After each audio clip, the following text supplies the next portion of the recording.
making sure that you define your ICP and their everyday life so that you can communicate with them as to how you can simplify and improve their quality of life. When you're talking about what you do, never ever say that you work with everyone. You've totally diluted your effectiveness and your level of expertise. We do not work with everyone. Find your tribe. Find the people that you want to work with that have the same core values that you do and help them understand how you solve their problems. ICP creates focus, not limitation.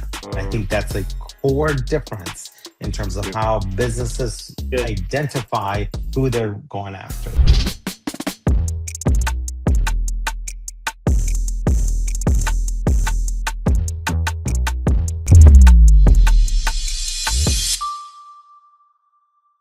Hi, everybody. Welcome to Business Lunatics, the weekly show where four fearless loonies pull back the curtain on the wild, the wonderful, and sometimes downright ridiculous world of entrepreneurship. We take this with no fluff, no BS, just pure business madness. And we're going to continue our topic on lead generation, but we're going to drill down a little bit. We're going to start with what to do before you get to lead generation. What is it that you need? And specifically, we're going to talk about your ideal customer profile in the business community, also known as ICP. And that's our topic for today. We're going to work through this and we're going to incorporate various different parts of ICP as part of our business madness. And on that note, Steve, why don't you take it away? ICP, ideal client profile. You know, there's a lot of talk about, do you have a specific industry or niche? I think personally for me, I take a look back at, what sandbox do I want to play in? If you think about your core values of your company, what really drives you and what you innately believe in, you'd want to work with or do work for people that are in the same ilk of what your values are in life, what your ethics are, that kind of thing. So I think when you're trying to define your ICP, sure, I can go to ChatGPT and I could say, I'm in the managed service business. Who's my proper ICP? And it'll come back and give me everything from construction companies to landscaping companies to, you name it, law firms. So I have to kind of take a step back and say, okay, what really aligns with what I'm trying to accomplish or my business? For instance, if I sell copiers and I sell calculators, well, the old days, but if I sell copiers, which they still have in printers, law firms would be probably a good ideal client profile. Then I got to dig in a little deeper. How big are they? How many people? What's the size I'm looking for? What's the demographic? Geographically, all of that information you got to start thinking about. Can you use AI to do it? Yeah, you can use it to help you along, to give you suggestions. But I personally think if you're starting out fresh and you don't have a client profile picked out, you got to really look inside first and figure out what it is you're trying to accomplish, what problems you solve for people, and then go out and figure out who those people are. And they would be your ideal client profile. Freddy, you got you have a lot to talk about on this.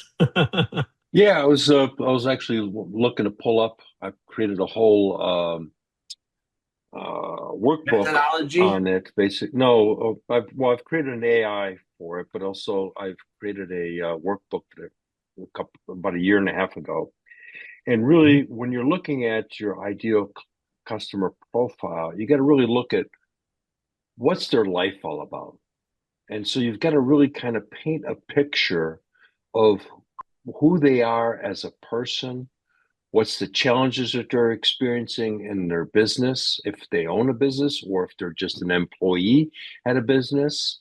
Because sometimes if you're going selling to B2B, you're really dealing not with the owner of a company, but you might be dealing with a purchasing agent at that particular company. So you've got to look at that aspect as well as what's their life all about, what's the challenges that they're happening, what do they do after work, what do they go to church, do they participate in sports?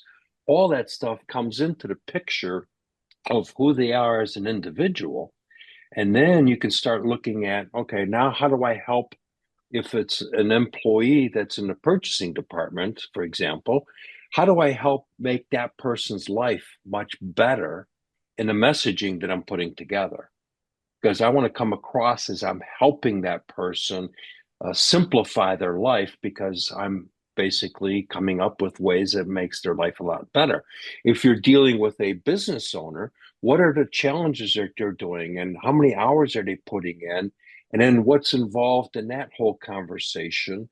And then you got to take a look and put all that together as a story. And you got to really create the ICP is really a story of that individual. And then you start looking at, okay, now what's my proposition to that person that's going to resonate, so my message resonates with them and they go, oh yeah, this is me, and I want to learn a little bit more about this guy that's talking to me directly, because now my message resonates with me as an individual. And interesting enough, you're hitting on a side point of ICP, meaning you're heading down the road of account-based marketing where we're targeting individuals. And one of the things I find it's interesting, and perhaps maybe in the small business world even more so, is this unfortunate situation where we can serve everybody. And my point on this is that not all revenue is good revenue, right? And Right. so when we're looking at ICP, we're looking at what I would call revenue reality, so to speak. We have to be careful because not everybody, just because, I mean, a lot of businesses are so focused on generating revenue to generate cash flow, that they're actually causing themselves more harm, Yep. chasing down the wrong revenue, and completely missing the fact that they have the opportunity of chasing down good revenue. Now, good revenue means that it's going to take a little more time. It's going to take a little more patience. But the last thing you want to do is this concept that we can serve everybody, The worst. because that is the wrong direction. I mean, Rochelle, what do you think on this? Before you stepped in, the worst thing that somebody says, I can serve anybody. The minute I say that, I'm like, you just shot yourself in the foot.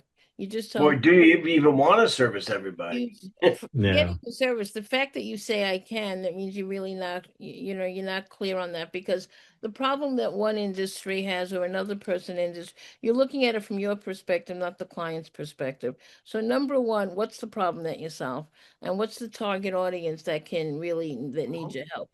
Number two, is it an industry that can pay you? I'll give you a great example. I had a client that 80% of her industry was working for a non-for-profit. 80%. They paid her in about 120 to 150 days. And I looked at her and I looked at her at her business card and I said, "Are you Citibank? Are you out of your mind? I mean, No, she's excuse me? Chase. I mean, what? Hello? 120 days? First of all, there's a proposal that looks like, the RFP looks like something out of, I don't even know what, the pages of that takes hours to prepare. Then she does the work, and then it's 120 days, and then she still has to like call them and go after them because that's the way the industry pays. And I'm saying you need another industry. That industry is called no profit. You can't afford a slice of pizza. Like that is insane. Yeah, You this is can't why. work if you're that small and if you are in small business, you cannot have 80% of your business paying you in 120 days and you have to chase after it. Doesn't happen. You need clients that can pay you consistently, that it's not like torturing you. That's Which why is I why said, that ICP in that case is wrong. Right. yeah, it is, and Completely. that's why I said if you're starting out fresh, figuring out your ICP. People get caught up in sexy industries. It was a sexy non-for-profit. You know what's sexy? Cares? Cash flow is sexy. Cash flow is sexy. I had a Yeah, client that worked for Bloomingdale's, almost bankrupted her. So I don't care about sexy brands. I want to know cash flow. Can they pay you consistently Right. for a particular amount of time? Now, when I started out, everybody was going into like white collar companies. It was like the sexy firm you wanted to work with and then whatever. And I said, no, First of all, there were so many committees in order to get something decided upon. I wouldn't live long enough. This committee has to bring it to this committee. You get into that, Melih. I couldn't do that. Yep. So I Yep. did the opposite. I went into small businesses and I went even narrower. I went into the trades. I dealt with plumbers, electricians, pest control. But you picked a niche. Who Right. knew that going into business I would become the biggest maven in bed bugs? Who knew? However, I didn't know they that But about you. Now I do. Rochelle, you bring up an However, they interest. paid on time. Go figure. I didn't have to chase. Go figure. They needed me long term because they expanded. Go figure. So you got to Yeah. really explore, who is this fit for you? Now, is pest control sexy? No, but this is what I said. Getting paid was so sexy, I can't even tell you. So therefore, you've got to narrow down, who do you want to work with? Is it a brand? Well, Can you support it? Can you wait to get money? Can you get chased? And today, it's even more crucial to define your market and if they can pay you, because it can put you out of business. And then you But bring you up an bring up important you yeah, go you ahead. bring up an important point there, Rochelle, and that's really part of the ICP is you need to take a look at whether, what structure that business is, so whether you can get paid or not. And that needs to be part of the but conversation when you're ideal putting client together. profile isn't about how much revenue they make or don't make, or how much they keep or don't keep. It's about ideal client profile is the profile of what makes a perfect right fit client for you. I would venture to say that we all would only work with clients or want to work with clients that can pay us. I think Yep. that's a given in that regard. Now, it makes sense when you're looking for the right clients and you're marketing and you're out looking at closed deals. You vet that information. You make sure they can afford to pay you. But I don't know if I would put that in the category of an ICP personally, because I think if they don't have the money to pay us, they're definitely not our client. That's just me. You know what I Well, mean? I think it go Go ahead, Fred. it can I think it can tie in, but I'm going to go back to what we were talking earlier, is that you first got to identify who really that target person is, and it goes into I brought up my worksheet that I had put together a couple of years ago because I researched all the different avatar type platforms out there and worksheets. I downloaded them all, and then I created what I thought was one of the better ones. And you look into what's their age, their gender, ethnicity, location, marital status, education level, employment, income, tenant or homeowner. Do they have children? What are their goals, their dreams and wants? What are their pain points and challenges? I mean, this is when you're really creating the story of the individual. And then, what's their fears? Poverty, failure, loneliness, rejection, disappointment, ridicule. And then you go into even deeper. What is their interest? What do they do with their free time? What are they passionate about? Where are they getting their information? Magazines, books, social media, webinars. And then the other thing you got to incorporate it into is, what are the possible objections they're going to have to what it is that you're presenting to them. So you've got to incorporate that into there so that when you formulate your messaging to them, it actually resonates. And then you go into what's the desired outcomes that uh, they want out of the whole conversation. So when you put that whole story together, now you can take that and create what I call their whole story of their everyday life. They're trudging into work because they know that they've got, it's going to be another tough day. Things are not organized in the company, blah, blah, blah. That's their world. And so you got to communicate and says, well, okay, you don't want to be trudging into the office. You want to be bouncing into the office, and we can help you put a bounce back into your step because we can alleviate this, this, this, and this. And so they're going to go, well, yeah, I want to know more. But that's someone Yeah, that Freddie. knows their ICP. And if I could just 1 second, really, sorry. Yeah, go ahead. I just typed into ChatGPT because what else would an AI guy do? And I said, knowing what you know about me, who is my ideal client profile? And I'll tell you the reason why I would rely on this with human in the loop, because it knows what chats I create. It knows my persona. It knows everything about me because I've told it or I've used it. So it absolutely knows about me. And it basically lists everything from company size to stage to primary sweet spots to the buyer psychographics to what they respect to the core problems that I solve perfectly, operational pain. So I guess the moral of the story is if you're new at trying to figure out your ICP, ask Chat, Gemini, whichever large language model you use, how can you help me? Tell me, knowing what you know Right. about me, who's the right ideal client profile. And if you haven't really used the LLMs or the AI much, Yeah. then you can just go in and you can preload it by saying you're an expert in figuring out the ideal client profile. This is the business that I am in. These are the services I provide. These are the problems that I solve. And it'll come up and give you the proposed best clients you should be looking to work with. Sure. And And you, just one thing I find I love about our podcast, right? About these experiences and knowledge that we share is being able to figure out how do we pull this all together. So something that Freddie said just a minute ago, and prior to that, what Rochelle said, I think when we talk about the ICP, we're talking about prospects or clients, prospective clients, or perhaps maybe even customers too. Just it doesn't have to be prospective, but if the prospect feels understood instead yeah, of being sold to, if Mhm. you have to different sell and conversation. right and convince somebody, I got news for you. Your ICP is wrong. That's real. Well, your Well, approach is definitely wrong. Your approach is wrong for sure. And the Right. okay, ICP we is can talk. probably wrong Right, too.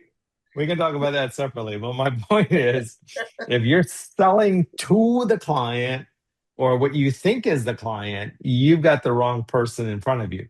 You need the prospect who says, "I'm being understood." The conversation is different. Number one, and you're going to find in that type of conversation that you're getting a positive response back. So Because you're not yes, selling. part of You're it. not. You're right. You're not You're selling not selling anymore. anymore. Exactly, because the ICP is right. I mean, I'm focusing a lot on ICP here. Okay, if your ICP is right, you're not necessarily selling anymore. The client says, "I found the right solution." You're already saying the right things because the ICP is right, and therefore the communications are flowing so much easier. Right. And Take a you step really have to be careful on that. I'm going to take that a step further. If you do Okay. have that if you've chosen the right ideal client profile for yourself, the thing that I think today in today's market, which is most important, is because you can understand them quicker and deeper, the chances of developing trust is much quicker.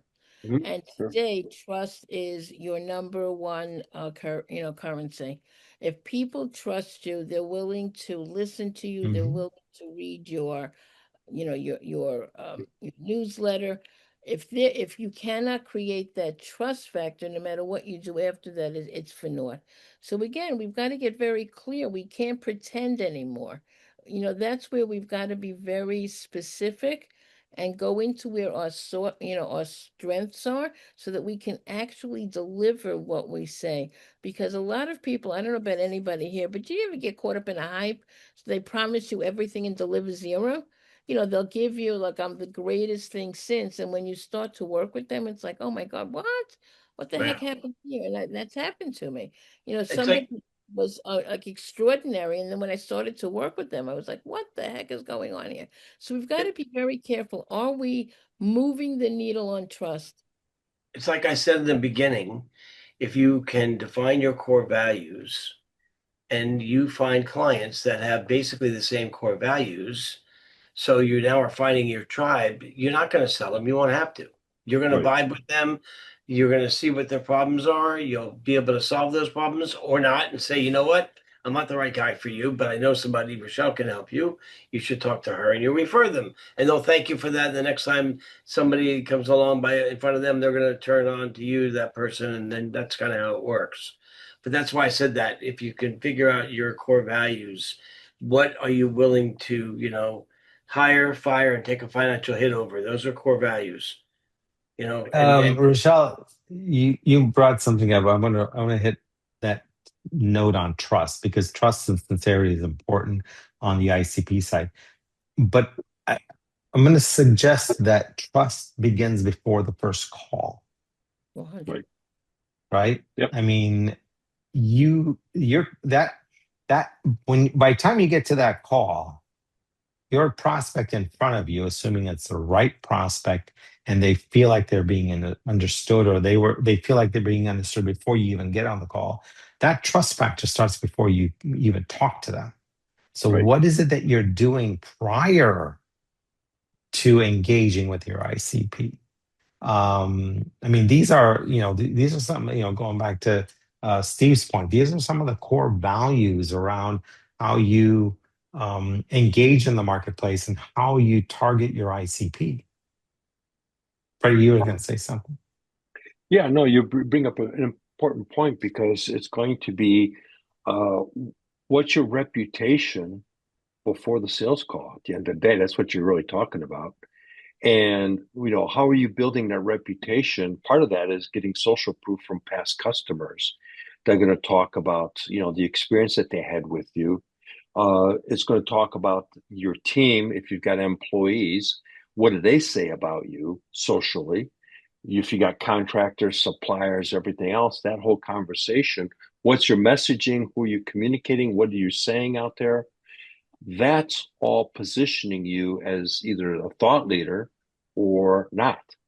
And once you're positioned as a thought leader or your position as someone that really delivers above and beyond the work that you're providing, whatever service that is, that's going to predicate who you are before you walk into the room. yep. Rochelle, what are some of your thoughts as we get closer and closer to the end of our show? What did you say? I'm sorry, I didn't hear what you said. I was just curious if you had any final thoughts on your end because we're getting closer to the end of I our show. think that people, oh, here's the key. People say, well, I can do both. I can service this person and that. When I deal with somebody, I want to know what's your chocolate and what's your vanilla. Baskin and Robbins has 32 flavors. They still sell the most chocolate and the most vanilla. You don't have to service and give them pistachio and cherry vanilla and Rocky Road. I want to know what's your chocolate and what's your vanilla. If you get clear on that, there's Hmm. enough people that love chocolate and love vanilla that you don't have to worry that your menu does not have pistachio or any other flavor. But get clear on that. And who loves chocolate and vanilla? And who do you Yeah. like working with? Because it I is do. a common, it is a an energetic fit. You've got to have an energetic fit with the person that you'll be working with, and I feel that that becomes easier when you identify your chocolate and your vanilla. So how's that for summing it up? I agree. Steve, what are your Nice. thoughts? I love chocolate and vanilla. Then you throw some strawberry in. What the heck?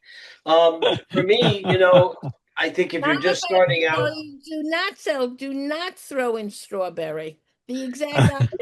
Don't every throw so often I gotta go rogue. That's no You know, one step, strawberry. one step too far on the None. ICP. Chocolate, vanilla, and no strawberry. Michelle's got a good point. Look, and Freddie said it many times, and I've said it too. The riches are in the niches. I totally agree.